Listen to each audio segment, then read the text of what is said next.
Hello, Grace Community Church, and welcome once again to Cover to Cover.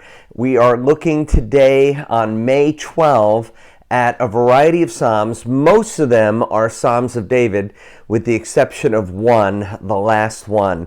And we're looking at Psalm 61, 62, 64, 65, 66, and 67. Now, these Psalms are a beautiful example of understanding Hebrew poetry. And poetry has similarities to English poetry in that you're drawing upon evocative images and passion and emotion, and you're able to say things that you can't say in narrative passages. And that happens several times. One of the things that is a theme in a number of these Psalms is the nature of who God is. He is compared to a strong foundation or a fortress, something that is secure. Now, as David writes this, he's expressing his own experience.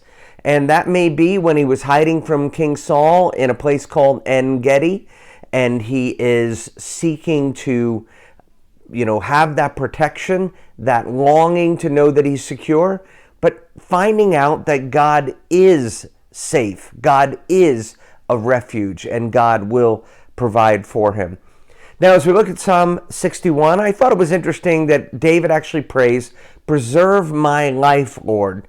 And why is he doing that? Is it just self-interest? It seems to be because the stability of the king leads to the stability of the nation. Based on the tone of the poem, it doesn't seem like it's all that important, his life in and of itself. He has written in other poems about having delight at the Lord's right hand. So he doesn't seem to be afraid of death, but he does know that the people's life will be secure if there's stable leadership. Now, when you look at Psalm 62, it could be argued to be a wisdom psalm. There is just principles to live one's life. My favorite one here is, if God blesses you with wealth, David says, don't make it the center of your life.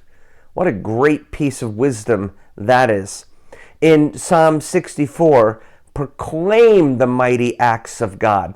So in other words, you and I should be talking about what God has done in our life. It shouldn't be a secret. Now in Psalm 65, this is kind of interesting because he sees a flock of sheep on a hill and he hears them praising the Lord. Have you ever pondered that? You're at a waterfall and you hear the rushing of the water. Do you hear it calling out and praising the Lord? Do you hear birds flying over and giving their song one to another? Do you hear them praising the Lord? That is a beautiful thing. And what makes poetry so rich that you can look at nature and see God glorified. Now, Psalm 66 reminds me of a song by one of my favorite musical artists named David Crowder. He wrote a song, and I didn't even know his song came from a psalm, but it comes from Psalm 66. I discovered that when I read this. He says, "Come and listen, and I will tell you what God has done for me." That's a beautiful thing. When was the last time you took somebody out to lunch and share with them what God has done for you? Now, as we look at these Psalms and we see God as a fortress, I wanted to show you something. This is Montauk Point on Long Island. It is the most eastern point on the island. This lighthouse here was commissioned by none other than George Washington. I believe the year was 1790. This is not original. I think that dates more from World War II. But what is interesting, if you saw a picture of this lighthouse that dated 120 years earlier, you would see this land here extend far out.